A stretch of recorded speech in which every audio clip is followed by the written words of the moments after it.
Ada satu hal spesifik soal mengapa harga tiket pesawat di Indonesia bisa melonjak drastis semalaman, yang jarang masuk dalam versi yang biasanya kamu dengar.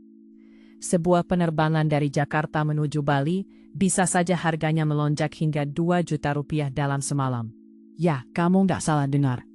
Ini bukan sekedar rumor, tapi fakta yang sering terjadi, terutama saat musim liburan atau momen-momen tertentu.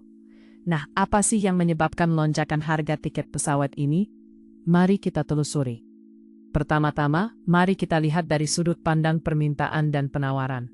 Dalam dunia penerbangan, hukum ekonomi ini berlaku sangat ketat. Ketika ada sebuah event besar, seperti konser atau hari libur nasional, tiba-tiba semua orang ingin bepergian ke tempat yang sama. Ini adalah momentum yang besar dan baru, sehingga maskapai bisa langsung menaikkan harga tiket. Contoh nyata, saat perayaan Lebaran, nggak jarang kita melihat tiket pesawat ke berbagai tujuan penuh dalam waktu singkat. Maskapai tahu persis bahwa mereka memiliki pelanggan yang siap membayar lebih. Sekarang kita juga harus mempertimbangkan faktor maskapai itu sendiri. Setiap perusahaan penerbangan memiliki model bisnis yang berfokus pada profitabilitas. Dalam hal ini, mereka bakal memanfaatkan momen-momen strategis untuk mengoptimalkan pendapatan mereka. Jadi, ketika permintaan meningkat, mereka mengambil keputusan untuk menyesuaikan harga secara drastis. Ini adalah strategi yang sederhana, tapi sangat efektif. Jika kamu nggak cepat, bisa-bisa tiket yang kamu incar habis dalam hitungan menit. Ada juga aspek lain yang perlu diperhatikan, yaitu sistem dynamic pricing yang digunakan oleh maskapai penerbangan. Ini adalah algoritma yang memantau setiap perubahan dalam permintaan dan penawaran secara real-time. Ketika tiket mulai dibeli lebih banyak, harga bakal otomatis naik. Biasanya, kamu bakal melihat fluktuasi harga yang cukup tajam. Ini bukan hanya tentang harga yang terjangkau dan mahal, tapi tentang bagaimana maskapai ingin memaksimalkan keuntungan mereka berdasarkan pola perilaku konsumen. Tapi ada juga faktor eksternal yang mempengaruhi. Jika ada badai atau kondisi cuaca buruk di rute tertentu, banyak penerbangan yang terpaksa dibatalkan. Dalam situasi seperti ini, penumpang yang terdampak bakal mencari penerbangan alternatif, yang menyebabkan lonjakan permintaan pada maskapai lainnya.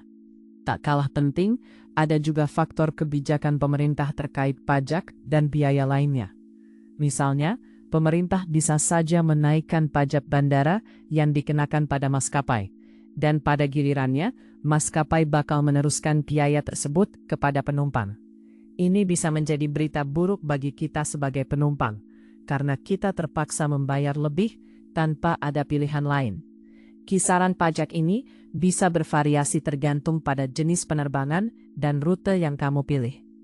Mungkin kamu berpikir, tapi bagaimana caranya agar nggak terkena lonjakan harga yang tiba-tiba? Nah, ini dia hal praktis yang bisa kamu bawa pulang. Pertama, lakukan riset jauh-jauh hari. Banyak orang menunggu hingga menit terakhir untuk memesan tiket, padahal ini adalah kesalahan besar. Cobalah untuk memesan tiket setidaknya 2-3 bulan sebelumnya. Dengan cara ini, kamu bisa mendapatkan harga yang lebih kompetitif sebelum harga melambung. Selain itu, gunakan aplikasi atau situs perbandingan harga. Ada banyak tools online yang memungkinkan kamu untuk memantau harga tiket selama periode tertentu. Beberapa aplikasi bahkan memberikan notifikasi ketika harga tiket turun atau naik. Ini sangat membantu kamu untuk menangkap momen ketika harga masih terjangkau. Jangan lupa untuk fleksibel dengan tanggal perjalanan. Jika bisa, cobalah untuk terbang di luar hari-hari puncak, seperti akhir pekan atau hari libur. Bahkan 1 atau 2 hari perbedaan bisa membuat harga tiket jauh lebih murah. Fleksibilitas ini biasanya bakal sangat berharga, terutama jika kamu berencana untuk bepergian ke tujuan populer.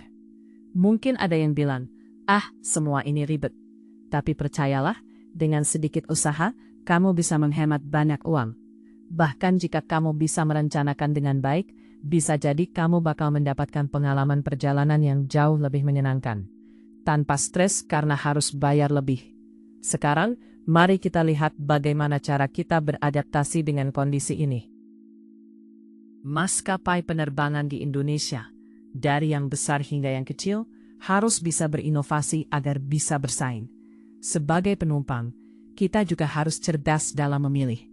Apakah kita ingin terbang dengan maskapai besar, dengan fasilitas lengkap, atau kita lebih memilih maskapai baru yang mungkin menawarkan harga lebih murah? Dalam banyak kasus, maskapai yang lebih kecil seringkali menawarkan promo yang cukup menarik.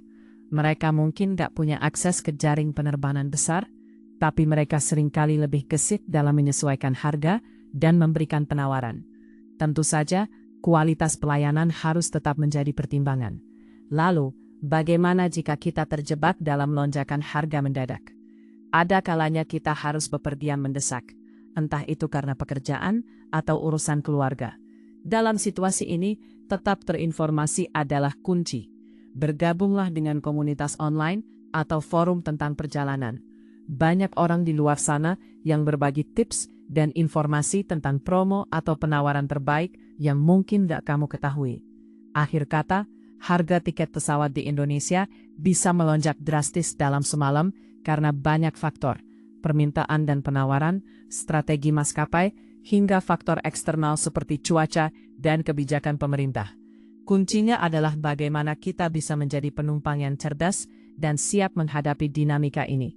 Teruslah belajar dan beradaptasi, karena dunia penerbangan selalu berubah.